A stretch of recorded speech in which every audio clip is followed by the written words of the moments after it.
So I apologize in advance for bumps in the road, but we'll get through it together. It's been a big day in the life of our school. It's the first day of school and there's a buzz going on, lots of excited kids and parents too. I'd like to give a shout out to the custodians and the maintenance staff for getting everything ready for us. I know it all looked wonderful. Bus drivers and transportation staff got the kids there and got them home. I know the first day is always a little bit harder than the rest. I think it gets easier as you go, right? First couple weeks. Food service crew as well, because we got to get those kids fed. So there's a lot of planning that goes in ahead of time. Our officers, Palmer and Ward, and the Cameron Police Department, we always thank them for their service, and then our IT support staff as well, getting all the IT bugs worked out, and then also the administration, teachers, paras, and staff. So it's been a great first day. I'd like to open up with doing the Pledge of Allegiance. If you all rise. I pledge allegiance to the flag of the United States of America and to the republic for which it stands, one nation, under God, indivisible, with liberty and justice for all.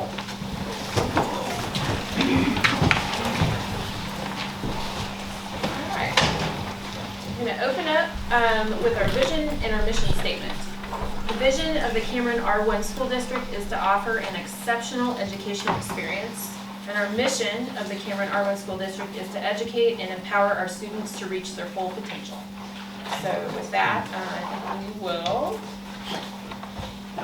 Our first thing on there is the prepayment on a 2020 B general obligation bond. That's one of our bonds that we passed for one of our buildings back in 2020. What that allows us to do is to maintain our 99-cent levy, but it also allows us to pay down, kind of like paying the head on your house payment or maybe your car payment or whatever.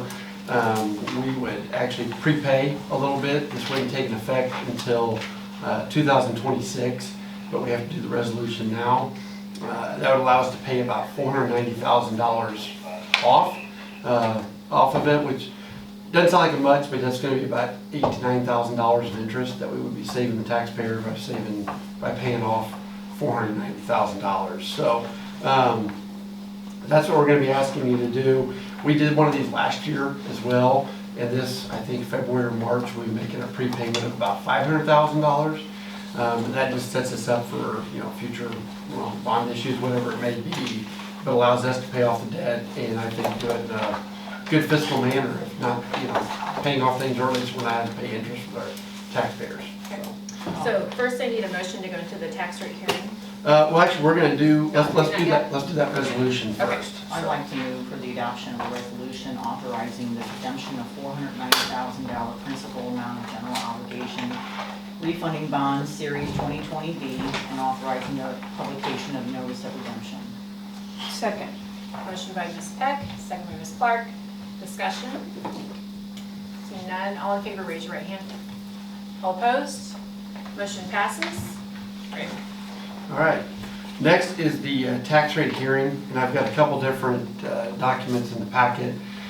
This was the school district tax rate hearing notice. And so this shows pretty much a comparison from last year, 2023-24 to 24-25. So you can see there was a slight increase in our real estate assessed valuation, a decent increase in our personal property assessed valuation, and then you can see the combined $154 million to $160 million. And then once there's a pretty good formula that we have to do through the state auditor's process. It's about 8 pages long that we have to fill out. Kind of tells us how we set our tax rates, how we can do that. Obviously, we just kind of agreed to the 99 cents for debt service. That's why we're doing the prepayment on it.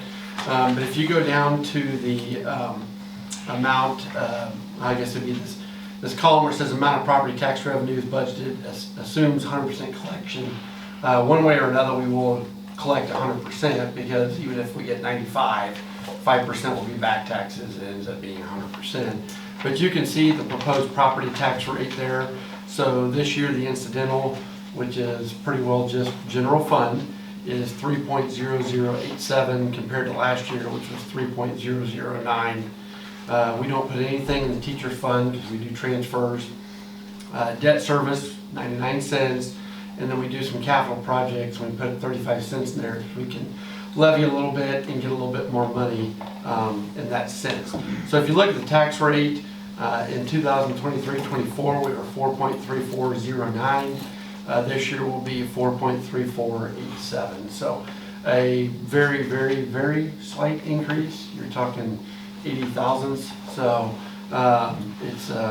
it's pretty low as far as a tax increase, but it is a small one. And then if you look down there below, it shows how much money, because even though we have 160 million in our, our assessed valuation went up $6 million, that doesn't mean we have $6 million extra to spend. You take that $6 million, you divide it by 100, you take it times our levy, and then that's how you actually end up with new money, which is, that's kind of that total new revenue down there, and that would be $219,000. Now, that sounds like a good chunk of money, but that's not much money at all when we spent more than that just in salary raises, increase in transportation, increase in supplies, all those different pieces. So, and then the other forms that I've got in here are just the explanations from each county, and then kind of my own little spreadsheet that I keep together that just kind of shows how those are all lumped together, but it shows how all the counties' numbers came back this year.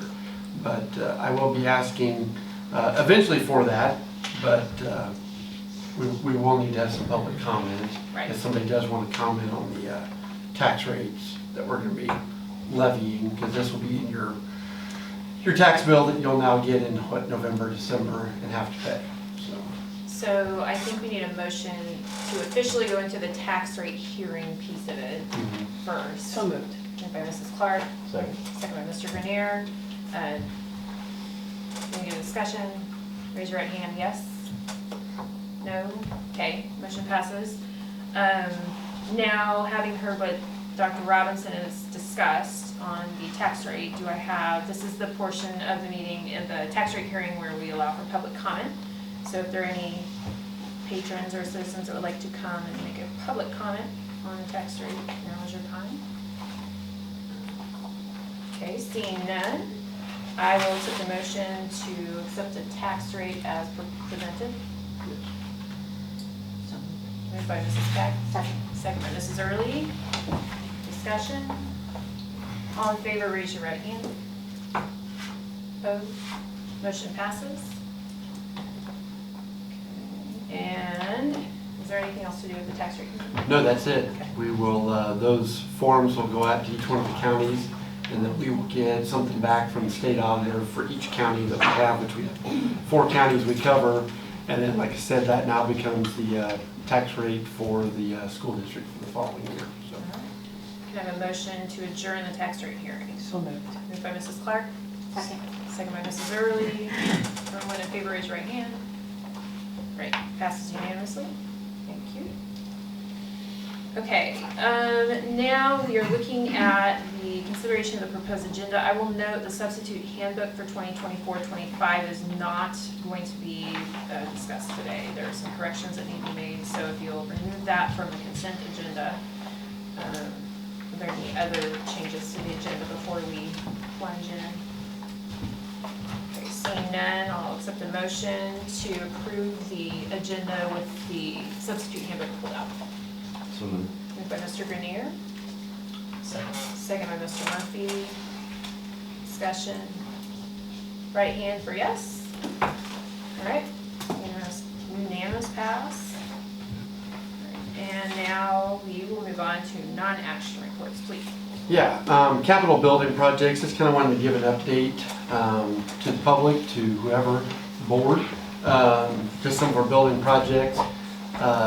We have been working on quite a few different projects. Obviously at the high school, it's the majority of them. But the high school, we redid the parking lot, or actually added a parking lot on the south end by Park Avenue. That work is 98% completed. We're just waiting on some lines over there, which they're hoping to have done by the end of the week. And so we just start waiting on those. They've been working on the locker room projects in there. Right now they've got all the pipes redone. They're starting to fill back in the holes. We should be getting pretty close to pouring concrete back in there and then kind of going and building the actual shower stalls and all those different pieces and resetting all of that. So we're well on track with that project as well. What's an estimated completion on that? I think ours was 16 weeks from when we signed the contract, which was right around, I think, our June board meeting.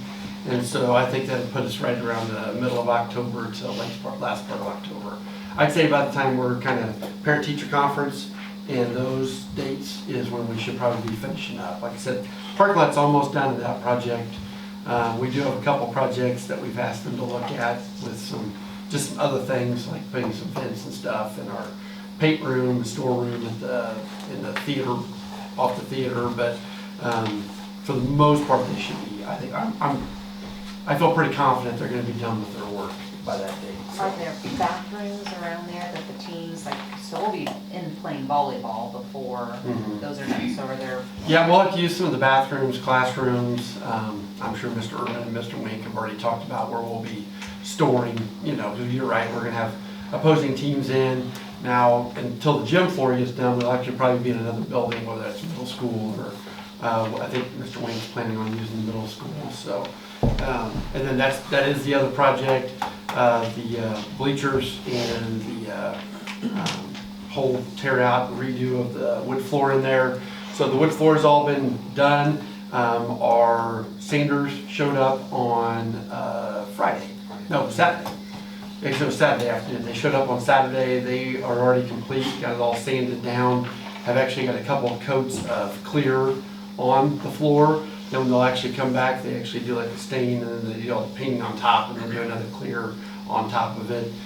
We haven't heard when the actual lines people are coming in yet, but we're still probably about 3, maybe 4 weeks from being able to be back in there. They'll have to be, once they finish, we'll have to have a week and nobody, then we can probably go back to having PE and practice on it.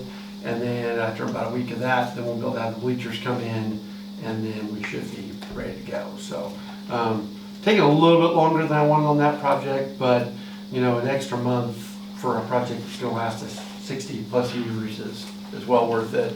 And then the tennis courts, the concrete's all done, the fencing is all up. We found some extra conduit and had to do a little extra private markings and things like that. But we had a company come in and mark all that. And then we had last Friday our ceiling company come down from Omaha and look at the facility. They love it. They should be in the next week or two to start putting the ceiling on and actually painting all the lines and doing all that for tennis. So we're excited about that. And then they were finishing up I would say finishing up, but they're finishing up getting ready to pour the basketball court beside it. So a lot of good things going on. You always wish they could all get done in the summer, but we have a pretty short window to get things done in the summer. And so I feel pretty happy with the projects we have got done so far. And then just moving forward with where we're at with our debt service, and we've talked about this a couple different times, but with where our debt service is at for the 99 cents, that puts us as a district the ability to run about $11 million bond issue, no tax increase bond issue in April of 25, and would give us the capability to run about a $12.5 million bond issue, no tax increase in April of 26. And so we can start looking at some of the other areas we need to start updating and improving.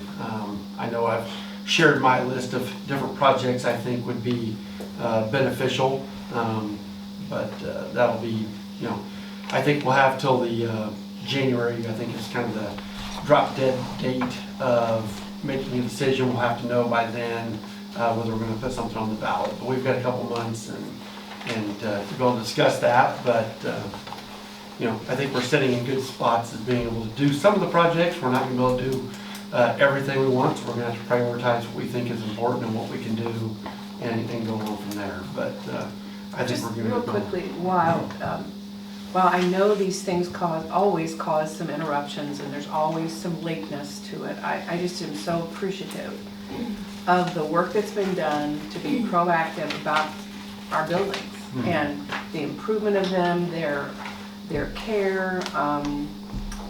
You know, that high school is, you know, a 60-some-year-old building, and it's been a process, but it's a, Yeah, we definitely want it to be something that our kids and our community are proud of. yes. We want it to be something our staff are proud of when they go to their classroom every day. We want our kids to feel like they're proud of their district and what their district classrooms and the resources that they have.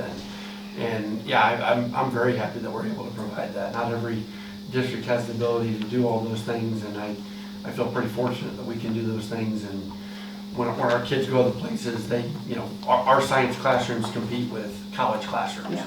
And that's what we want. Well, and as a parent who, over the years, traveled to school districts who are not proactive, I will not mention names, but any parent probably can name some schools you go in and just, ugh. I, again, am so appreciative of what we've done, so. Yeah, I would agree. I have a question about the tennis courts. Yeah. Probably while they're being continued to be worked on, it's probably a bigger headache for Ms. Rucker's kids, decreasing the size of recess area. Once those are done, will the CIS I think have so. access to I think that so. We area? haven't really talked about the maintenance of it, but honestly, the maintenance is the most important piece. And even when I was here 14 years ago, those were almost to the point we couldn't do much with them. We tried, and we tried to fill them in the best we could because we had other priorities we needed to get done, like classroom space. But that's something I'd say every 7 to 10 years, that's going to have to be a priority to have resealed. And if you get in that hit system, kind of like, you know, in 5-6 years, the turf at the football field is going to need to be replaced. It's going to become dangerous. It's going to start pulling up. The seams are going to come apart. That tennis court is the same way. You know, eventually the basketball court in 60 years will start to fail again. And so you'll have to do stuff. But I think if, you know, they take whoever it is, me or whoever, 7 to 10 years down the road, if they take the care for that, then it should last. You know, you should be able to have, you know, your community use it. Like I said, we're looking at, it's not going to cost us very little, and we can use them for PE classes for us to put pickleball lines on there so that the community can use that. And I think that's what we want. The community is paying for it. They pay taxes. We want our community to be able to use those resources. And so, Dr. Robinson, you know, could you describe a little bit about, I know we've taken this space for now because of the improvements we're making where the tennis courts are, but what is happening where the road that used to go through? Are we increasing some playground area space? Eventually, yeah. I've kind of put a bug in Mrs. Rucker's ear for next summer to kind of look at that. That road really doesn't do any good for anybody. It's already closed from the park side. We would like to probably next summer see if we can kind of flatten that space a little bit, maybe put some other equipment that we don't have, maybe a swing set or something else that, you know, we've got some other equipment, but it would be nice to have a swing set, something else over there. The road really doesn't serve any purpose whatsoever. We haven't used it since we built the middle school, so. Yeah. Thank you. Any other questions? Okay. MSBA Fall Regional Meeting. Yeah, that's next week. We're hosting that. That'll be, we'll use mainly the high school commons, and then we'll use the theater. I don't think we have a lot of attendance at this point in time, other districts, so, but we'll have a meal, and then there'll be a presentation by Missouri School Boards Association on, you know, whatever their topic is for the fall regional meetings. And so, be a good evening to kind of show off our schools at other schools. MSBA Awards. Yes, and I think actually Pam had those. I don't know, is Pam still on there? Hey Pam, are you still on there? Sorry, yes, I'm here. I wanted to congratulate Stacy and Andy, and unfortunately I'm not able to be there tonight. So maybe we could just add that to the agenda for next month. There are plaques Yes. that they have earned from continuing their education through the MSBA system, furthering their hours. and continuing their board education. So I'd like to recognize them. So. Thank you, Pam. If I could backtrack, I think we approved the proposed agenda, but we didn't actually move to approve the consent agenda, so I'd like to back up and make sure we get that done. So if I could have a motion to approve the consent agenda. So moved. Moved by Mrs. Clark. Second by Mr. Grenier. All in favor, raise your right hand. All right, motion passes. Thank you. Okay, back down to administrative reports.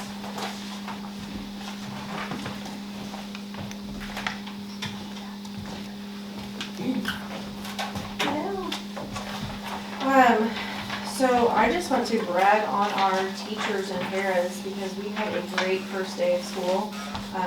Our paras came in for 5 days of training and our teachers came in for 7. So they did a lot of prep work to ensure that the first day of school and the first week of school was set up so students could be successful. All students pre-K through 4th grade have visual schedules and token boards and different visuals that they use, so all of those were set in play the first day. OTPT, speech and language, had their schedules ready to go, so they started servicing kids today. Usually that happens after the first week, but everybody was set to roll today, so kids hit the ground with what they get every single day, which was great. So kudos to the teachers, paras, all of our contracted services for getting everything prepped and ready. Those days truly help. Also want to give a shout out to Kate Notch.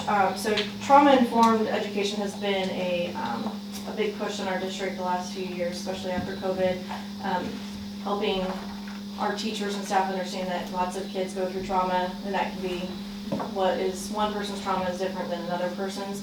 And so while we're not necessarily bringing anybody into the district this year, that's still a big issue, especially with the special education department. And so Kate Notch did a class this summer and she had a presentation and she shared it with me and it was fantastic. It was an overview.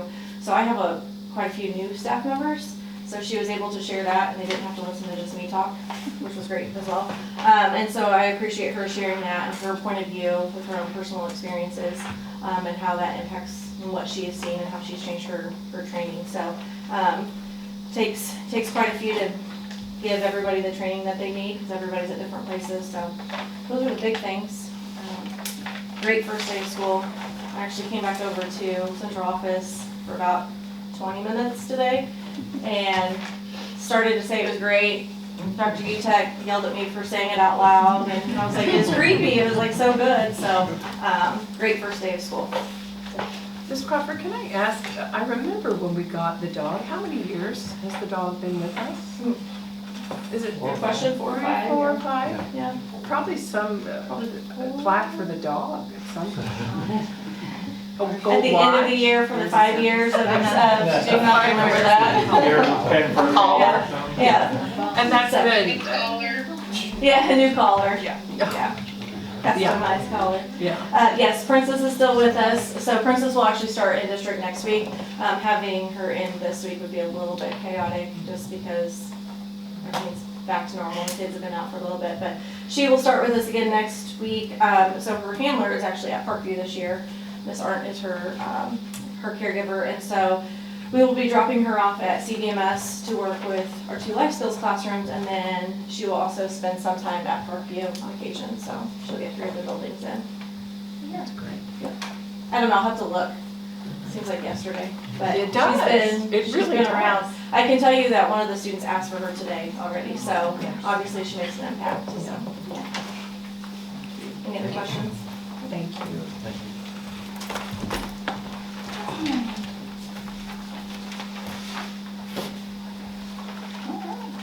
Good evening.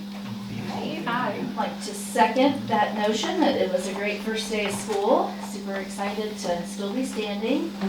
I think that we had one of the best first days that I've had since I've been principal at Parkview. I just kept kind of waiting for that other shoe to drop and it never happened. So that's always a great day in my opinion. I wanted to take the opportunity tonight to address a statistic that I keep reading being shared in the community that only 40% of our students can read on grade level. As the principal of Parkview, I feel very much responsible for the foundation of our children's reading success and getting them off on the right foot in our district. Last May, Dr. Utek shared a board report, and she also had within her board report specific reading assessments that shared that Parkview, Star Early Literacy Reading Assessment, we had 87% of our students reading proficiently, which means at or above grade level. For Parkview Star Reading, and that is for some first graders and all of our second graders, we had 83% of our students scoring proficient or reading at or above grade level. And I wanted to throw in CIS as well, because those are my kiddos too, and they scored 81% proficiency, or students were reading at or above grade level. I don't know if you've ever heard of John Hattie or not, but he is a guru of education research that we all follow very closely in our world. He has a book called Visible Learning. If you haven't read it, it would be to your benefit to check that out. And he focuses on something called effect sizes. And his work encourages educators to reflect on their practices using evidence and to collect data to better understand how they work. Most importantly, Hattie shares that effect sizes are the best way to answer the question, what has the greatest influence on student learning? There are several effect size ranges, but the ones that we typically zone in on are the ones that make the greatest improvement for our students, and that's 0.4 up to 1.0. And those effect sizes relate to at least a year of growth for our students. So any strategy that we're able to implement, we go and look at those effect sizes and we're able to see how best can we help our students by implementing these strategies. 3 of the strategies I want to share with you tonight are very high in effect size. The first being collective teacher self-efficacy. If you're not sure what self-efficacy is, that is our belief in our own ability to reach a goal. So the effect size of collective teacher self-efficacy, or all of our teachers believing together that they can reach a goal, is 1.57, way above a 1.0. Teacher credibility, 0.9. And then student self-efficacy, 0.92. So it's imperative that we focus and reflect on our district's actual reading assessments that report factual data and be cheerleaders for our students and staff who are in the classroom every day doing the hard work. And while I know those are scores that are put out there by the Show Me Institute, those do not reflect reading assessments. Those reflect MAP test scores, EOC scores that are all a combination of English language arts. It's not a reading test. It looks at your reading comprehension, yes, but it also looks at writing. It looks at your speaking abilities, listening abilities. There's a whole different group of components that all come together to get that score. Do we want to improve that score? Absolutely. But it's not a reading assessment. And to say that our students are not reading on grade level is a detriment to the work that my teachers and students do, all of our teachers and students do in this district.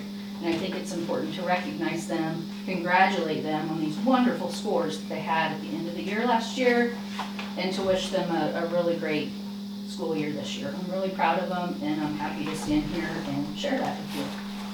Thank you. You're welcome. Thank you. If Dr. anybody has any questions, I'd be Could glad you, to that author flush it again? out. Could you say that author again? John Hattie, H-A-T-T-I-E. Hattie. Oh, T-T. And when you said effect sizes, EFF? EFF-ECT. Thank you. Dr. Warmke, thank you for educating all of us tonight. My Yes, pleasure. Absolutely. I'll make it a point to do that every month if I can. Have a good evening. Thank you. Thank you.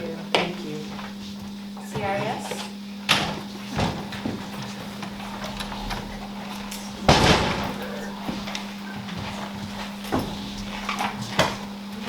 Good evening. She did a wonderful job explaining all of the things that our teachers do. It's always a pleasure to follow her and be able to get the kids in 3rd grade after her first staff has done an amazing job. And I would like to send a shout out tonight, of course, to his teachers and staff. The behind the scenes work and the preparation work for school is significant. and they don't complain about it. They do it early in the morning, late at night. Everything is ready to go today, and I would say that was probably the case in every building, and it's such an honor and a pleasure to be able to stand by the teachers and staff and work with them. I also want to give a shout out to Miss Nancy and Miss Leah. The work that they did after summer school was over until right up to Friday was significant. They work well together, they work hard, they do a lot of things. And it's just, again, it's just a pleasure to have the staff that we have. We couldn't do it without them, and our kids wouldn't be able to learn how they do without all of us, as Andy was saying earlier, with the significant amount of, transportation and food service. It does take everybody, and when you're not in the cracks, you might not see it, but to watch the flow of what goes on in a day at a school is pretty phenomenal, so feel free to visit anytime. I also want to send a shout out, a thank you to our CHS drumline and Mr. Erdman for helping me with that. Some of them were there this morning to greet our students on their first day back, and the students really enjoyed that. And parents took pictures too. So, our focus for the year is always going to be, like I was thinking about, how would this ever change? I don't know it would. So this year is probably every other year that I'm the head of a building. It's always going to be academics, attendance, and safety. Mrs. Sedgwick does a phenomenal job with safety and security in our building, and our attendance last year had gone up as well. So, and academics are continuing to improve. So there's a lot of underlying work to go with those three things, but those are always going to be our priority when we talk about any changes that happen at CIS. Questions for me? I had a question and a comment. Okay. That's third grade class, 153 students. So I bet you were kind of like, wow. Yeah, so that class started at like 167 way back when. And Dr. Robinson's very supportive of allowing me to provide the personnel I need for that. And the last year they were down to like 142-ish. Don't quote me on those numbers, but that's close. A lot of difference between 142 and 167. So we decided, after talking to the grade level, to stay with the 6 classrooms, because adding a 7th causes all kinds of wrinkles into things, and then the next year and the next year. So yeah, Mrs. Sedgwick and I are watching that number closely. That was as of the 13th. We still had some kids to put in, but some kids to take out as well. So we're watching that. We're sitting about 25, 26. So we're watching it. We're not panicked yet. No. Sorry to interrupt on that. Is that currently our biggest class? Probably Yes, is it actually. Yeah. I Because know our last year's graduating seniors was last year. Yeah, okay. And then my comment was, kudos to you and thank you for the employee shout outs that you did all summer long. That was really great to see every week, you shining a spotlight on staff and, I mean, every person in your building. I thought that was really wonderful and special. Thank you. Thank you. Thank you. Congratulations on a good first day. Thank you. Mr. Stickles. Hello, everybody. We had a healthy and vigorous first day of school. It was very exciting to get around classrooms and already seeing teachers not only talking about expectations and procedures, but talking about critical thinking and how to do that and how to process information and look deeper. That was really fun for me to walk into a couple classrooms and see teachers already talking about that. So that thrilled me quite a bit. We're focusing again on attendance. We saw a remarkable increase in our attendance this last year, and we're going to continue to do that. We're pretty pleased if kids are here, they'll learn. So that's a big part of it. We'll continue with our restorative ISS at CVMS again. We thought that was a much more effective for us this last year than years previous. I think we were able to help students grow more, and we saw less issues that we had seen in the past just by handling the way we did with our work, and kids got less behind, and so that was very helpful. We're going to focus on 3 things: working hard, being kind, and doing the right thing. If you take care of those 3 things, everything else takes care of itself. So everything goes back to those 3 things, and that's our focus for our kids this year. So, and I do want to give a shout out to Kay Leeper and Lori Tunks. They're out this morning. They were dressed as a rooster and a dragon. So it's always fun to be goofy a little bit, especially around middle schoolers. It's fun to have fun and see kids laugh and giggle, and I think the parents probably have more fun than anything. But that was a fun way to start our day, and I do want to give a shout out to the rest of the admin team. I was not able to be there, but last, I think it was it Monday or Friday, they provided a meal, a lunch for our custodial staff. I wasn't able to be there at a webinar that I had been, but I'm very appreciative of them doing that. Those people work hard and they deserve that recognition. So. Mr. Stickle, would it be possible, I wouldn't expect it tonight, but maybe at a future meeting to just give us some more insight into that restorative ISS Yeah, well, program? I can do that. I mean, Okay. it's not overly complicated. Basically what we do is, with our restorative ISS practice, kids when they go into ISS, we just changed our structure. So the first thing that we did, we took technology away from those kids when they're in there just to avoid them not being on task, getting off task. Everything's paper pencil, so they get focused in and honed in. They can't get distracted by technology. The other thing that we did was if their first hour class, they work on during first hour. Their second hour class, they work on during second hour. And so far, all through the day like that, they accrue a number of points. So they can get a 0 or a 0 to a 2 throughout the day. They have to score X amount of points, and I think it's a 12. I think they have to score 12. If they score 12, then that day counts, and they get to move on. If it doesn't, then that day doesn't count, and they're in there again. So basically, it was just a way to keep kids that maybe didn't want to be in class necessarily, but it makes it a little less comfortable. Maybe, I don't know, less comfortable is not the word, but there's just a little more focus on things. And then when they're done, they have to meet with either myself, Mr. Fisher, or generally it's just myself and Mr. Fisher. Sometimes Ms. Crowley, if something's going on, we're locked up and we can't talk to her, but talk to them. But when we sit down and we go through what happened again, and we go over it, we talk about it, we make sure that we're all on the same page. They understand where they're at and how we're going to improve upon that, because basically, a lot of times behavior is a missing skill, so we're going to work on that. So. Thank you. And then we do check-ins with them afterwards. It's not just they're in and they meet with us and then they're back in the classroom. We'll check up with them, we'll follow up with them. So that's Okay. how it works.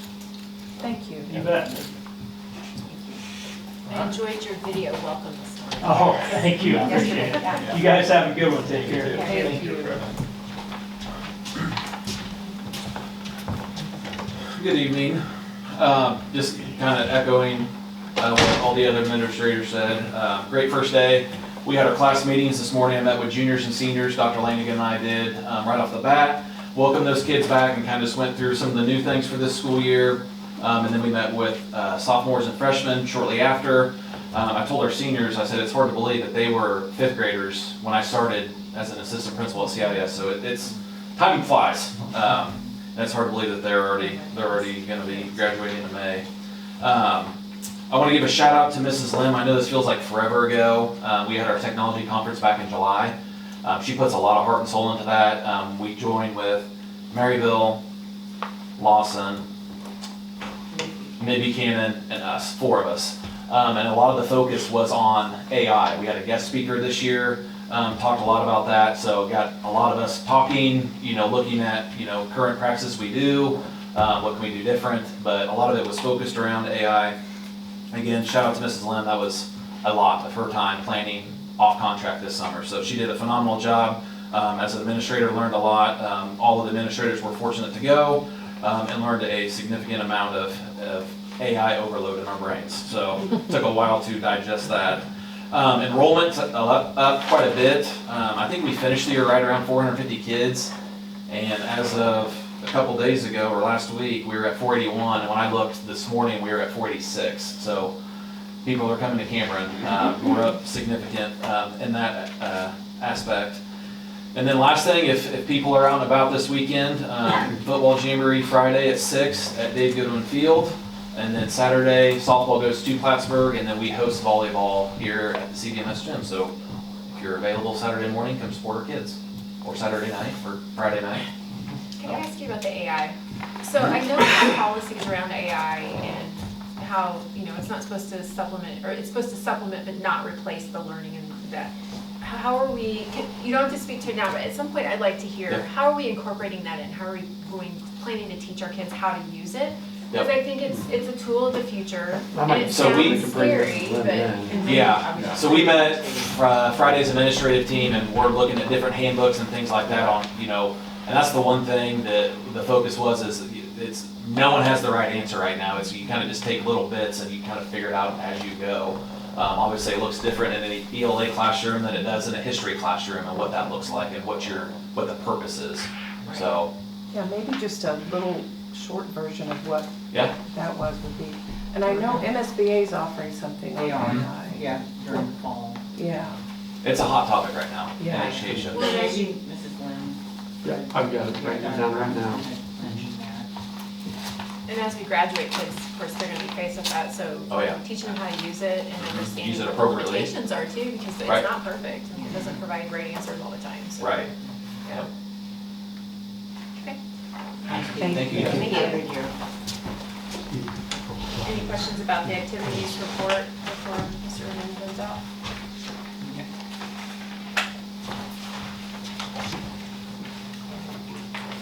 On the activities report, do you think we Yes. could get numbers associated with like how many kids are in each activity? Yeah.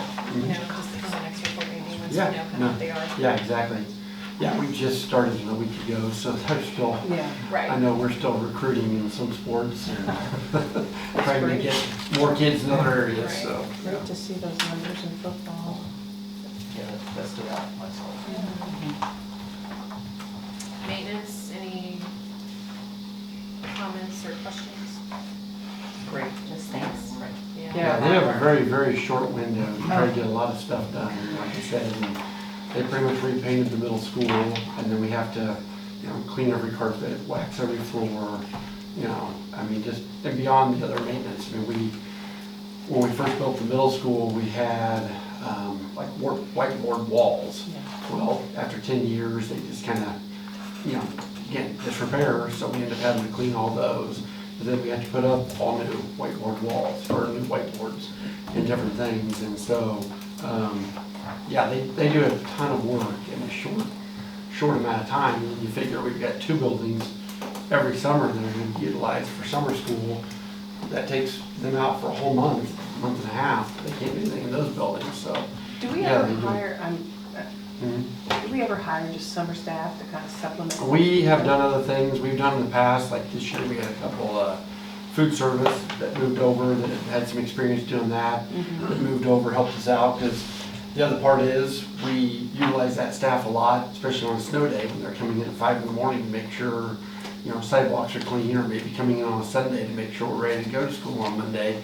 So then they use some of that comp time, vacation time in the summer, so then we're also shorthanded. So, Right. but they get a lot of stuff done in a short amount of time, and yeah, I was glad we were able to kind of celebrate them the other day, and we administrator fixed them all lunch, and it was good. So.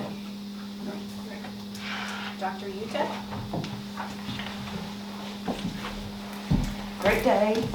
Tomorrow we have another day, so it'll be wonderful. 9 more. That's very good. I just want to, basically just provide an overview. Instruction, huge focus, as you heard from all the administrators. But with the new evaluation system, it's going to afford us, and I believe that the administrators who went through the training were just wowed by the Ed Hub resource, which is, I can't even tell you, hundreds or thousands of modules for professional development at our fingertips. So if you want to know about AI, there's probably a module for that. The other piece of that is we have chosen our building and district indicators. There are two district indicators. One is the cognitively engaging students in the subject matter.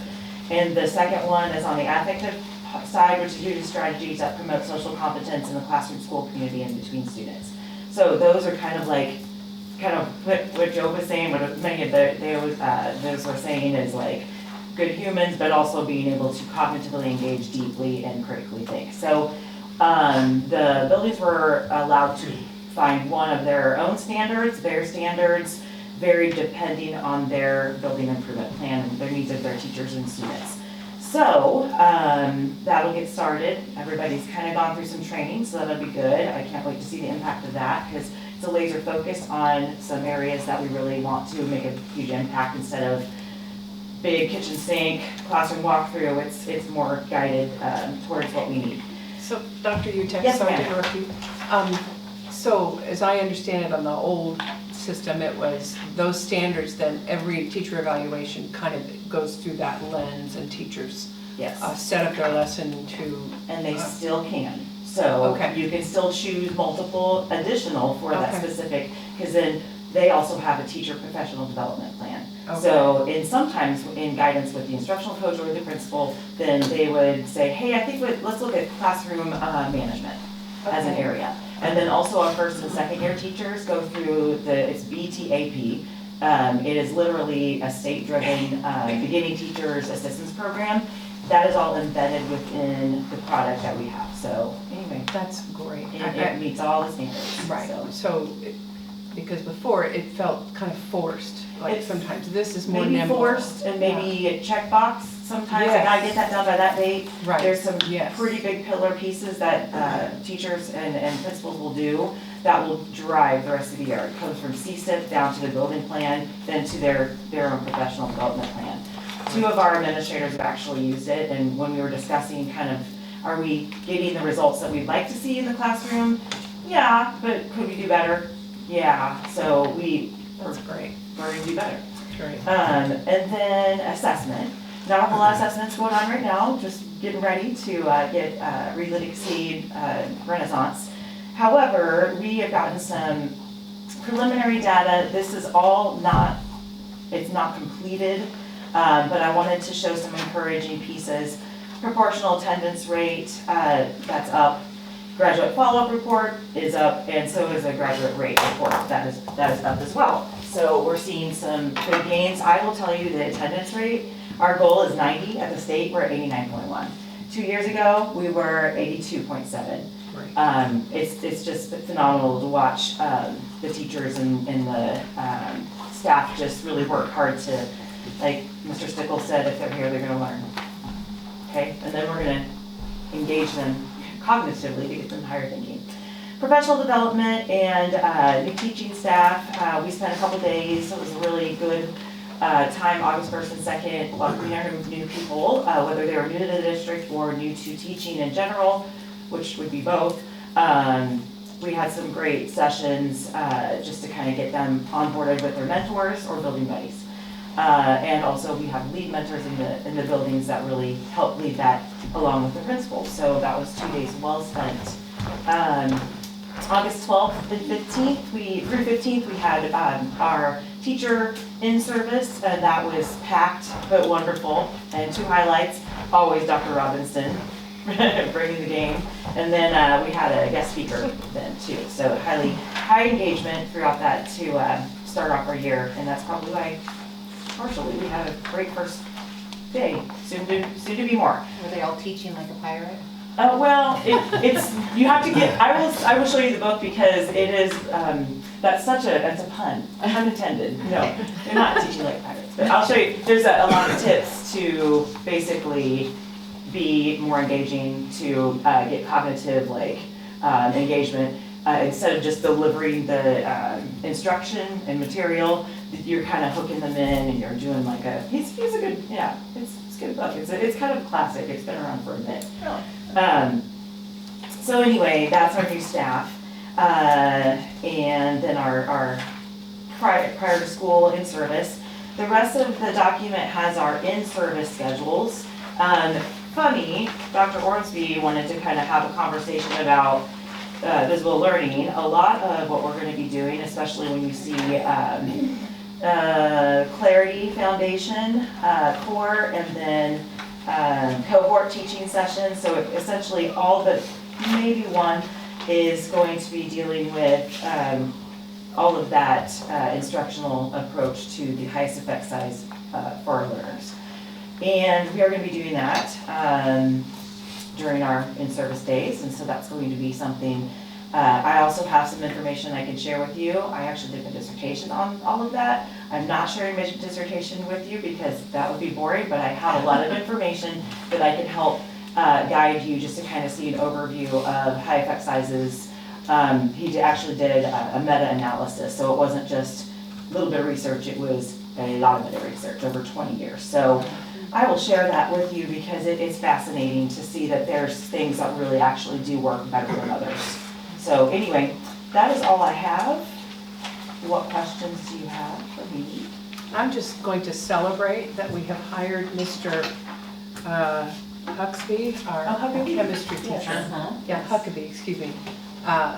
For those of you who may not be aware that there has been a teacher shortage for a long time. And how many years did we try to get it?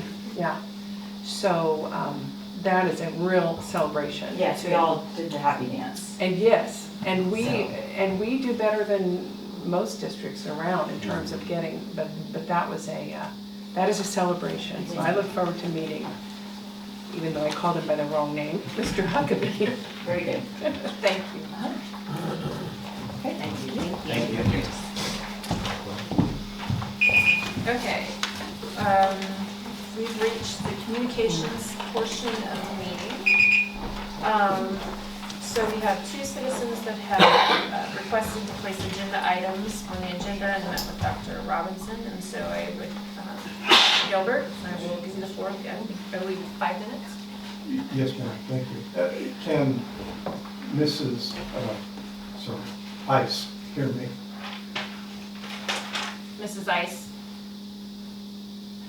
Yes, I can hear. Okay. I have provided a copy of this complaint to the custodian of records. For the compliance officer, please accept it as my formal complaint against the policy that was violated that I'll be speaking about tonight. On March 7, 3 board members took part in a national book reading event at Parkview. When the district posted the pictures of the board members reading to the children, I noticed only one of them appeared to have be displaying the required visitor's badge. For the safety of staff and children, district policy requires all visitors to check in at the school's office upon arrival. Policy requires a visitor badge to be worn at all times while in the school.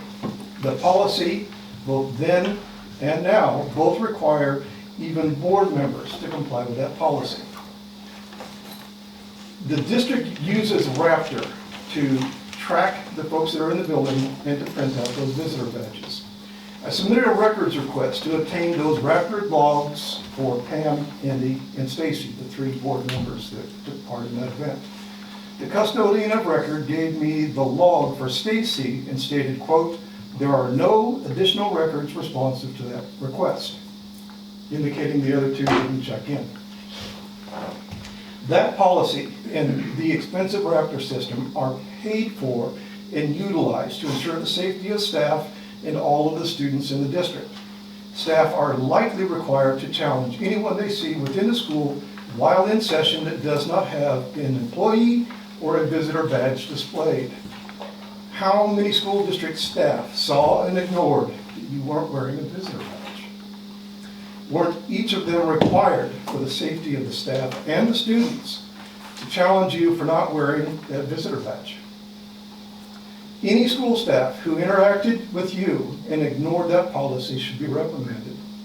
You put them in this predicament.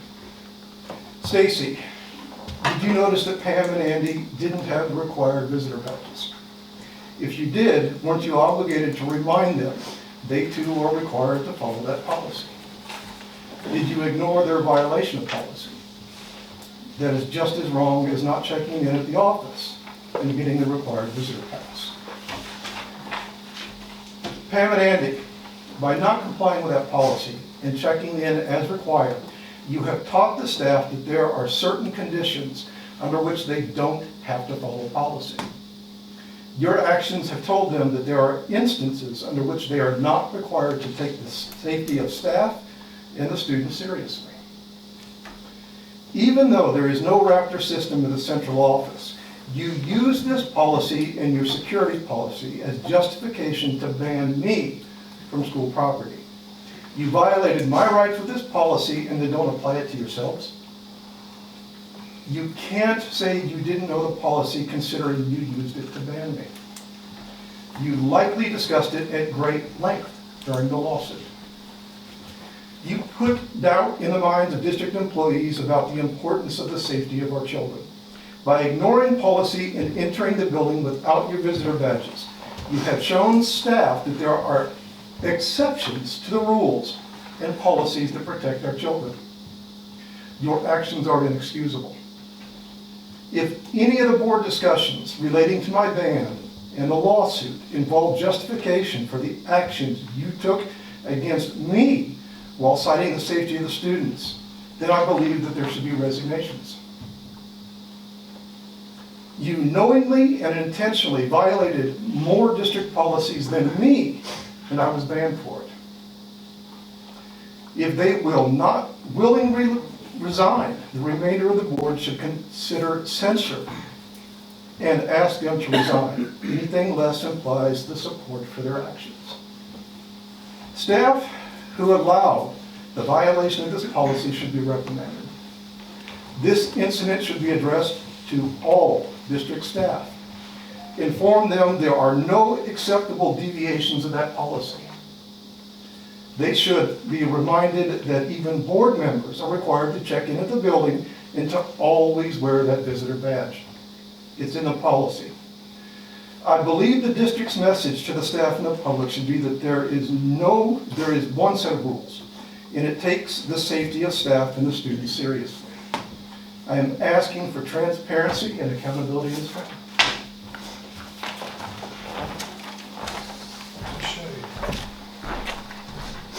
All right, next on the list is Mr. Landi. He's going to talk to us about practices. Okay, as usual, I'd like to start with the prayer, please. In the name of the Father, and the Son, and the Holy Spirit, amen. Our Father, who art in heaven, hallowed be thy name. Thy kingdom come, thy will be done, on earth as it is in heaven. Give us this day our daily bread, and forgive us our trespasses, as we forgive those who trespass against us. And lead us not into temptation, but deliver us from evil. Amen. In the name of the Father, the Son, and the Holy Spirit, amen. Okay, folks, thank you. I'm here tonight to talk about drugs in school. The National Institute on Drug Abuse, it's a federal website, a federal agency, in 2023 conducted a national survey where they found that 10% of 8th graders, 19% of 10th graders, and 31% of 12th graders had used drugs in the year of 2023. 10% 8th grade, 19% 10th grade, 31% 12th grade in 23. That's a national figures. I don't know what Cameron's are, but I have heard some concerning information about students smoking marijuana in the bathrooms, in school, vaping cannabis oil in the classrooms, taking pills and alcohols on school property. So, as serious as that is, I'd really like tonight to focus on something that, thank God, we haven't really seen much of here yet, is fentanyl. Because that is a national problem and it's a deadly drug. Fentanyl is a synthetic opioid. It's a painkiller. It's what it was designed for. It's in the same class as oxycodone, heroin, and morphine. It is very, very potent, very, very addictive. It can be ingested in several ways. You can inhale the fumes, you can swallow it, you can snort it, you can inject it. It comes in many sizes and shapes and colors. It can even be designed to look like other pills. So when a student is popping what they think is a Xanax that they bought from a kid, some other kid in school, and it's really a fentanyl pill, unbeknownst to anyone, you've got an overdose situation. In 2018, Missouri Department of Health conducted a study, and they found in 18, 1 out of every 56 deaths in Missouri were opioid related. 1 out of 56 in 2018, and I venture to say that the figures are even higher now, they're worse now, in the fact that there are more drugs in circulation now. Anyway, so I don't just come with complaints, I come with solutions, right? Let's talk about training. The police officers are trained to recognize inebriation or impairment, but I think the staff ought to be trained as well. And that can be easily done. The police department here can do that. Cameron Police Department surely can help with that. And basically, really anybody can be trained to notice signs of impairment, to look for red flags. It's with fentanyl, it acts as a depressant on the nervous system. So a person under the influence of fentanyl will resemble a drunkard in the fact that they'll have trouble walking, talking, staying awake, fine motor skills. And so you teachers will certainly notice this kind of behavior in a classroom. So if that kind of behavior is noticed, then I think maybe a second look by Johnny Palmer, one of the police department officers here, would be called for. But the worst part about fentanyl, because it slows down your nervous system, it can actually stop your breathing and stop your heart from beating. I mean, it drops your responses that low. That's why it is so deadly and so dangerous. Cameras in classrooms. I really believe that cameras in classrooms, folks, is gonna help the school more than it's gonna hurt the school. And I know we've talked about it before, and you all have refused to even consider it, but I think it's very necessary, especially in the times that we're living in today. Bathroom monitors. I know we've talked about that before regarding bullying and things like that. Is this related to drugs? Yes. Okay. Yes, because in the bathroom, kids go to the bathroom and smoke dope, okay? If a teacher's standing outside the bathroom, and I don't mean like in the stall with the student watching them go to the bathroom, outside the bathroom, you can hear, you can smell, you can detect things going on inside that shouldn't be happening. Random drug searches, right? The canine searches from outside to come in. Only this, I agree with that, but this time, please don't give the students the heads up that you're about to do a drug search, because then all that does is allow them to ditch their drugs if they've got any. So be smart about it. Don't advertise. Ms. Early, you had a good point last meeting where you talked about strict enforcement of the policies and rules. I agree with that, and we're on the same page. To get anything to work right, it has to be strictly enforced. That's my time. Thank you.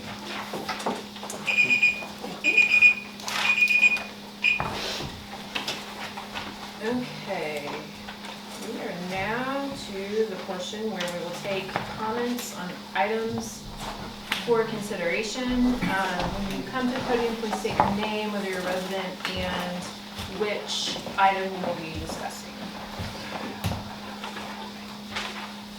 I'm waiting for him. And you. Make sure he's ready for us. Yes. Okay, Heath Gilbert, I am a resident, and A and B. Policy 140, 3 minutes is not nearly enough time when there are hundreds of pages of documents that are on the agenda for consideration. And I'd ask that you, when you're heavy on the documents, that you offer possibly more time to folks. 300 pages is a lot to discuss. The budget is the other item that I want to discuss. And I have tried getting some help trying to understand the budget, and I may be wrong in the things that I'm going to say here. What I'm telling you is to the best of my understanding. I have asked for help from the athletics director, trying to find out how much of the budget is dedicated to sports in the school every year. I'm looking at what I have found, there's nearly $1 million that goes into the sports, and that doesn't include things like fuel expenses and other things like that. This district has spent nearly $1 million in the last 2 years to facilitate sports. And my question about the budget, if the one purpose of a public school is to educate the kids, and there are so many kids that are not doing well in our district, 25% of the kids are below basic in reading. It's horrible. I don't see anything that's going on after school academically. Additional training, if there is a algebra 1 class, and I know that you have tutoring, but all of the math classes go to the exact same 1 hour training, 1 day a week. Why isn't there something additional after school, like all the sports, where the kids that are struggling can get help with getting caught up? Every year that a kid is passed from one grade to another, and they're not grade level proficient from the grade that they went to, you are setting them up for failure when they go to the next grade and they can't read at grade level. Why is there not money being allocated to addressing those issues? Sports are important, I agree with you, but you're spending millions of dollars on sports, and I don't see anything in the budget for after school other than that tutoring that I am terribly concerned about how effective it really is. It's a glorified study hall. all of the math classes go to the exact same 1-hour tutoring class. They don't, the facilitator, in my understanding, is there just to answer basic questions about the problem and to allow them an opportunity to work on their homework. There is no comprehension of the material. They're not furthering their knowledge to be able to use that from that point forward. They're just getting their grade up by doing homework. There's millions and millions of dollars in that budget.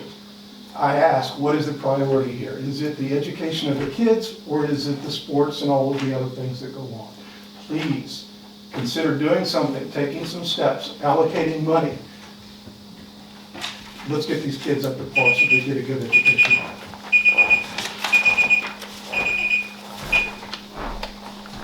Anybody else have an item for consideration in the way? Okay. Let's move into the items for consideration. Policy C140P is first thing on the list. That is updating the public comment portion of the current policy C140P/B. In the packet, there were some options for us to discuss. So, I'm going to open it up to the board to talk about preferences or thoughts about the options there. I'll start. I personally don't, not a fan of option 4. I think public comment is important, and I think it's important for the community to have that. It's the board, so just not a fan of that one. I read through it and I actually came up with an option 5, which I think is easier to read than to just talk about, so I printed it off. Sorry.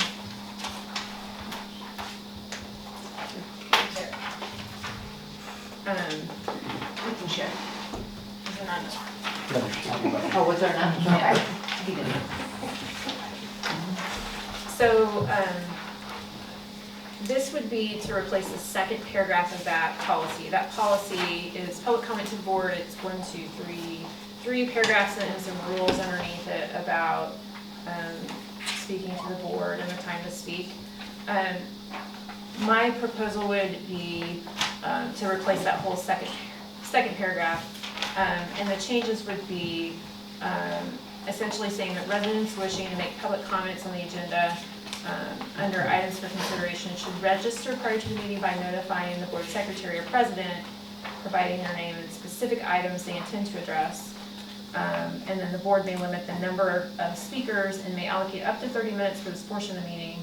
Each citizen will be given 1 3-minute opportunity to present their remarks to the board during the allocated public comment period.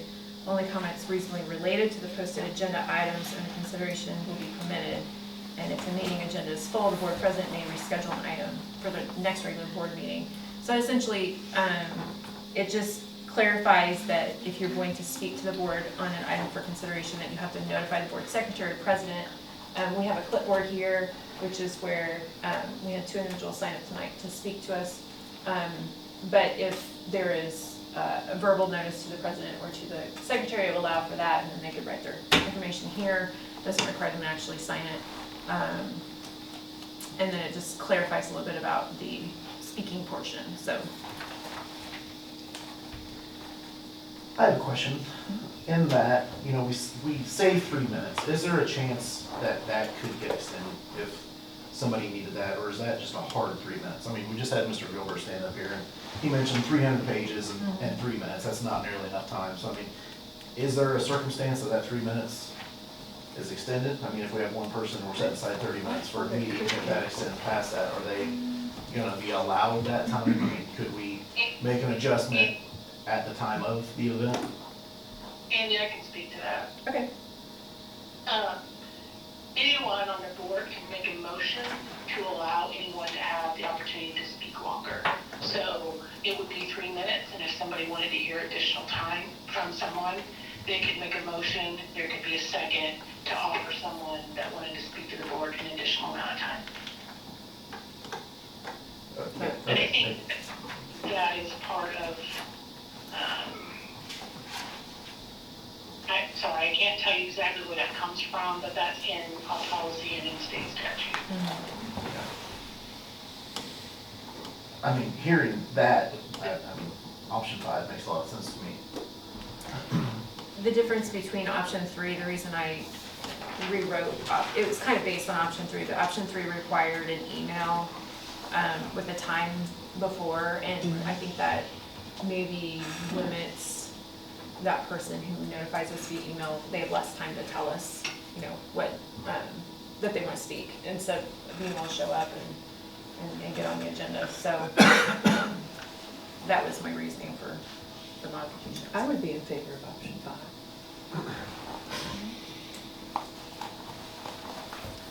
So, I'll accept a motion if anyone has a preference on the options.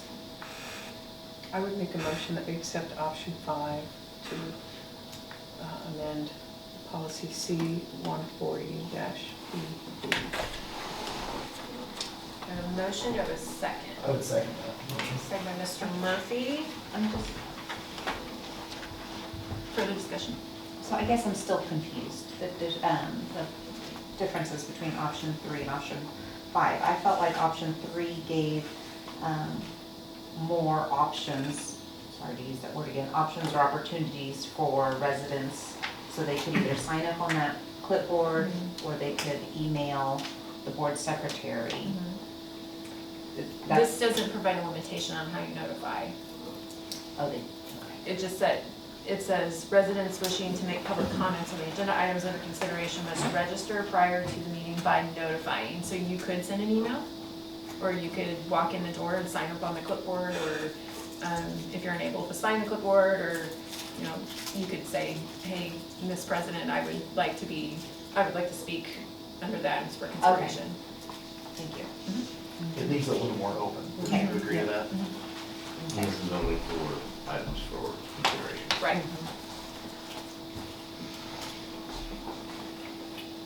Andy, I'll just make another comment here. This is a little different than what we've done in the past when we used MSBA policies, because this requests that patrons notify us before the meeting starts, so that the board president has an indication of the number of people that are wanting to speak, so that if you had 100 people in the audience in attendance, you kind of knew, and you could manage the meeting in that 30 minutes. And so this gives a little better option of management for the prior notice. So that's kind of the different approach through the EGS policies. So according to this policy then, let me make sure I'm understanding. We still would have the sign up and the person would just come sign up and could still address the board if it's just right before the meeting, is that correct? The sign up is one way of notice, which we can continue with. Right. So if we didn't have a sign up sheet and we had someone standing there writing down names, or it was people that emailed, it's a combination. It's a little broader way to Right. notify us that you'd like to But speak. it wouldn't require notice, I mean, they could determine that they could let us know as they walk in the door, is that correct? As long as it's prior to the meeting. Right, Right. okay.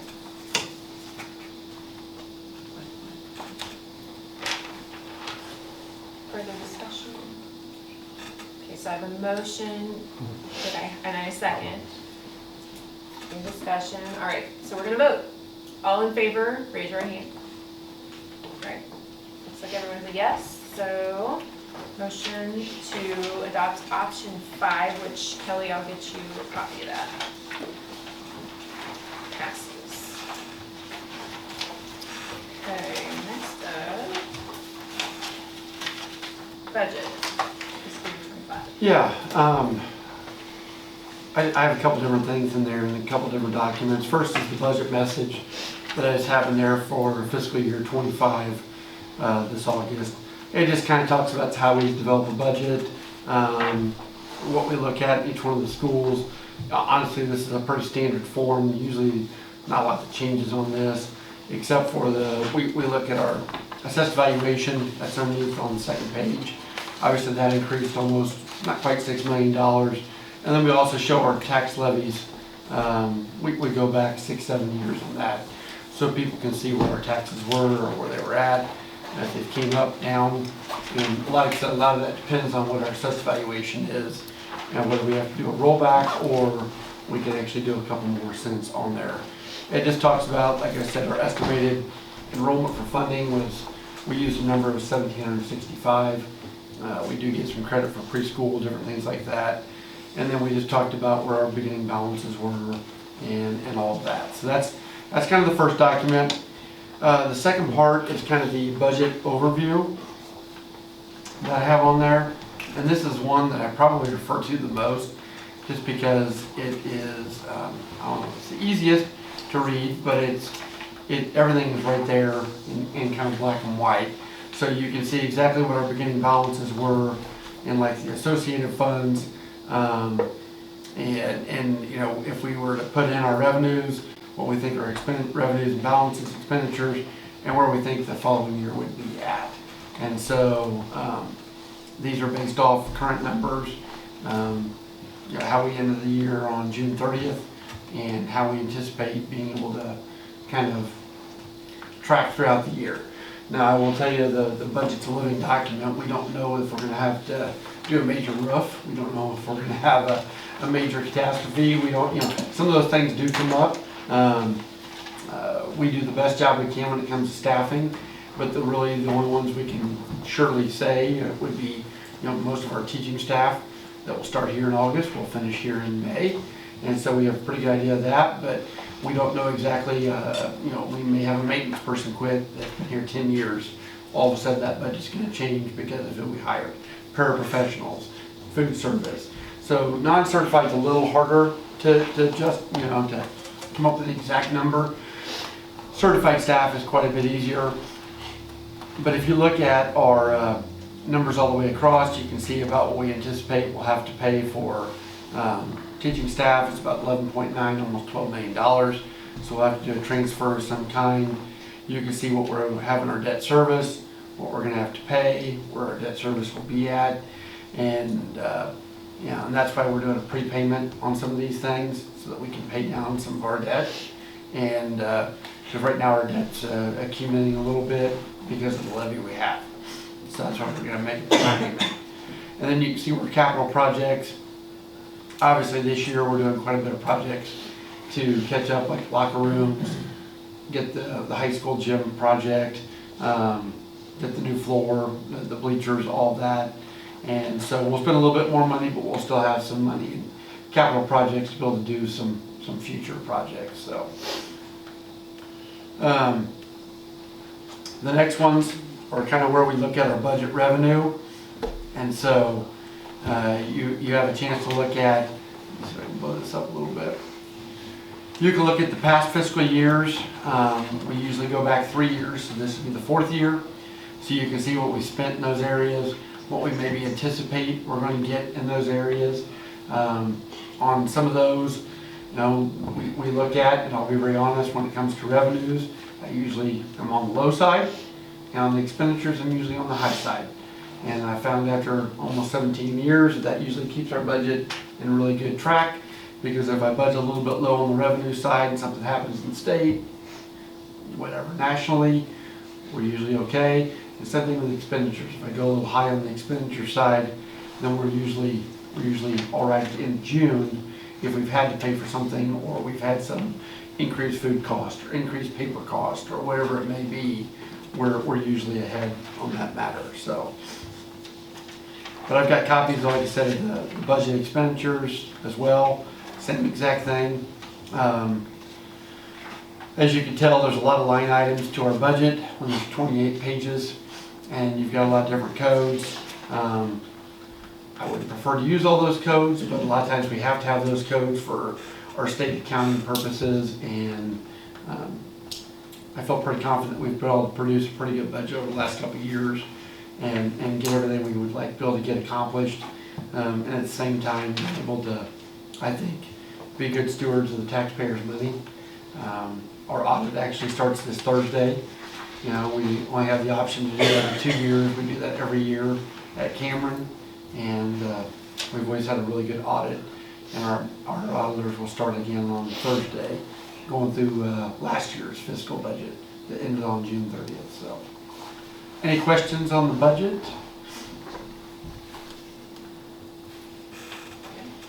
Thank you. Yeah. I need a motion to approve the fiscal year 25 budget. So moved. Moved by Mr. Grenier, Second. second by Ms. Peck. Any further discussion, questions? Seeing none, all in favor, raise your right hand. All opposed? Motion passes. Moving on to the ethics resolution for the 24-25 school year. We do this again every year. This gives us an opportunity so that really only the board president, myself, file a, I guess, a personal financial disclosure with the Board of Education. And pretty much it says that you're not going to have conflicts of interest when it comes to if you were selling a product, if you were bidding on a product, if you were doing anything like that. And so it just, it allows us to say that the board president and the superintendent are the only ones that will do the personal financial disclosure, because we're doing this ethics resolution, and because of it, we're not going to have everybody do that. So So you need a motion to approve this resolution? yes, please. So moved. Moved by Ms. Early, Second. second by Mr. Murphy. Any discussion or questions? Seeing none, all in favor, raise your right hand. All right, motion passes. 24-25, multi-district. Is a mouthful. Yeah, multi-district deaf hard of hearing program. And I've actually asked Ms. Crawford to stay for a little bit if we had questions on this. I know we weren't able to answer a question earlier by a board member about some liability on there that's mentioned in here. But Ms. Crawford, could you talk a little bit more about what this actually is, so the board knows? So this is multiple districts that go in. It's out of Blue Springs School District, and they provide hearing services. So if we have a student that is deaf or hard of hearing, they perform all of the hearing checks. They also calibrate our hearing machine so that way it is correct, so we can do screenings on students.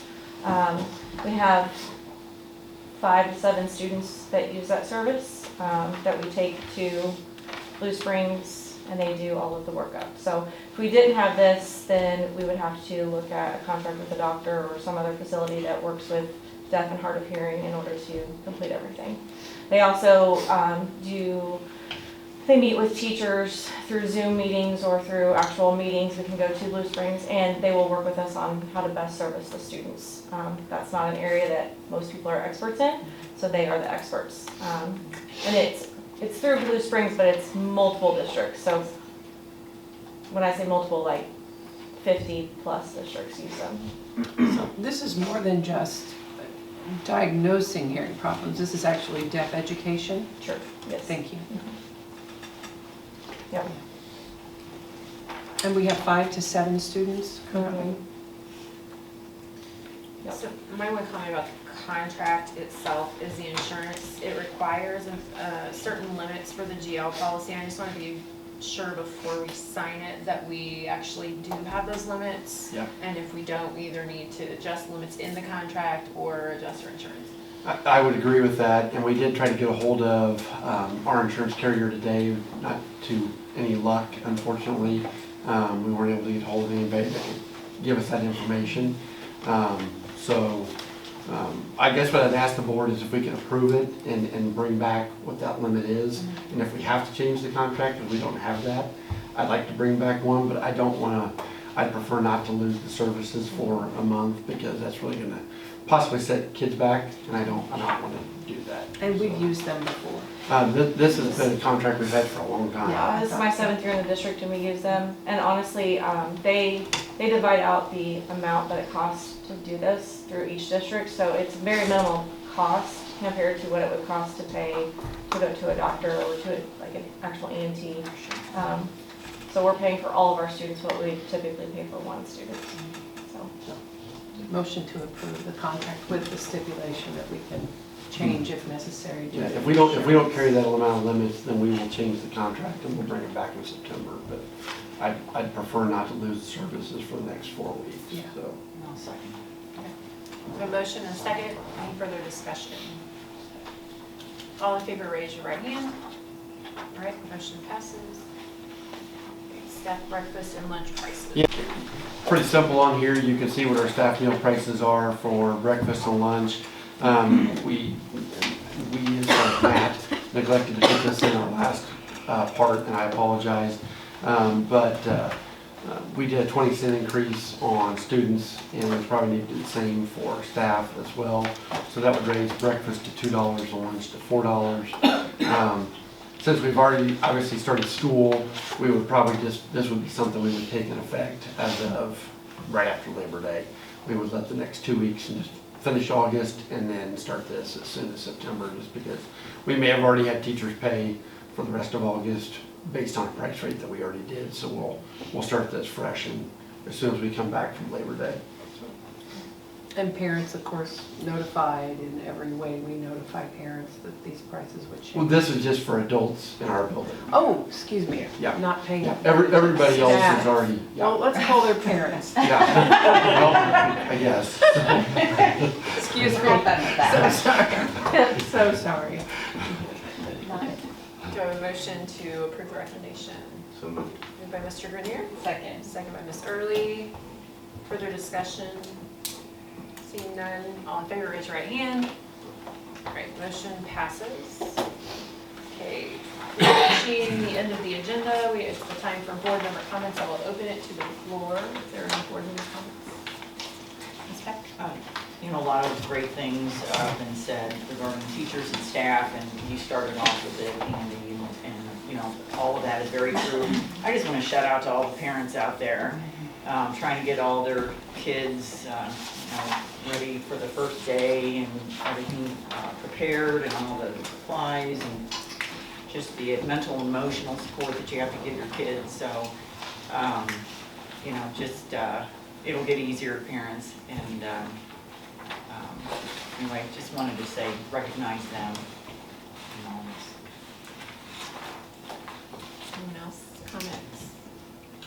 I'll just say, as a parent drop off this morning, it was neat the way the schools do extra stuff on that first day, just to bring excitement to walk in the door. Mhm.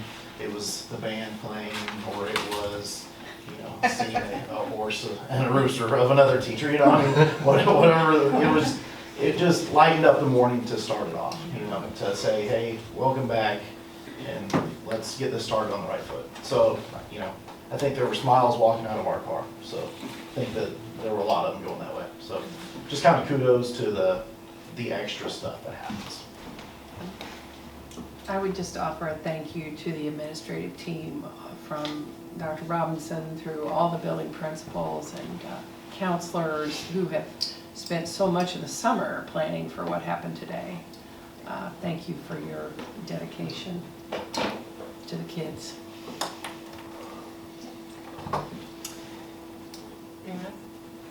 Okay, I would like to also echo, it was a great first day. I enjoyed the drop-off as well. I think we've heard some really good information about good reading scores and improvements that we're seeing due to the good work that it's been doing in the classroom, and that does go back to attendance. And I know our attendance numbers that Dr. Utek shared were really much improved, and I would just encourage parents, keep bringing your kids, because when they're in the classroom, not only it's better, they're engaged, they learn those social skills by being with their friends, they have a great time. So look forward to having them all year, and just encourage you to get those kids to school. So before we adjourn, did I miss anything? Did Yes. anyone- I'm on the, signed up to speak again, but you didn't call my name. I asked if there was anyone else and you didn't come up. Oh, I well, I was waiting on apologize. you I to call didn't- me up. I'm new at this, I did not mean to leave you out. Okay, So, can I have a shot at it? sure. Thank you. Come on up. Appreciate it. And I signed up to talk about items for consideration numbers, or letter C, the Ethics Resolution. And I know it's kind of after the fact, you just passed it, but it's okay. And I've got a copy of it. Can you put it back up there, please, someone? Oh, the ethics? Thank you, yes, sir. It's like section 1 or something, and it's just one little paragraph. But there's a lot in it that I wanted to kind of get into just real quick. am I, sir, would you start me? I'm ready to go. Yeah. Thank you. It is. Okay, well, I wasn't actually ready, but I get 3 minutes, right? Yes. Would you reset me, please? I was waiting on the monitors.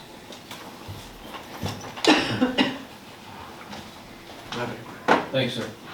Dan Landi, I'm a resident of the district, and if you'll notice, and you can follow along up there, I'll read it off my phone. The first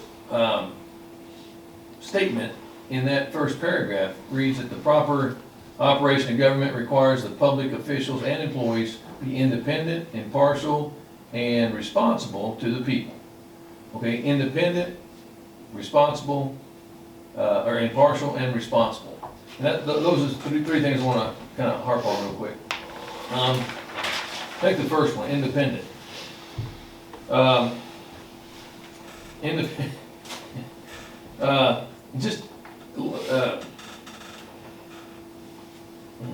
Okay.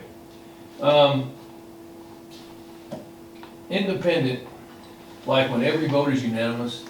See, it's something that I noticed months ago when I started attending school board meetings. It seems like every vote, except tonight's vote, has been 7-0. And I couldn't, I mean, it just, you know, so much for independence. I mean, it's like groupthink back here. And I don't know, it's, you know, are y'all really independent? I have a question about that. Impartiality. Even though you're supposed to be impartial, is it like impartiality like when the whole school board allowed Jackie Peck to make a political speech, a campaign speech at the March school board meeting? I mean, is that impartiality? I question that. Responsibility, okay? I mean, you're supposed to be responsible. But, I mean, you're putting pornography in the hands of kids. How is that? Where's the responsibility for that? So, you see my point? Those are just some of the questions. Even though I understand that it's in a different context here, it's in the context of a financial aspect, but it should be a broad aspect. It should cover all of your functions, all of your activities. If you go down a few more sentences towards the end, it says, let me find it again. Oh yeah, that the public have confidence in the integrity of the government. Confidence in the integrity. Is that like confidence in the integrity, like not having community engagement meetings? You see, there's so much that goes on that you don't invite the public to participate in. These school board meetings are a prime example, okay? You sit there and listen because you say your rules don't allow you to respond, to rebuff or anything. So we can't exchange in a dialogue, and that's wrong. We should be able to question you, and you should have to answer us. I mean, that's where community engagement meetings come in, and you don't want to do that. And also integrity of government, like tonight, taking votes by show of hands when you've got a member missing. How do we know how Ms. Ice voted? We don't, because she's not here to raise her hand, and she didn't orally acknowledge the vote. Thank you.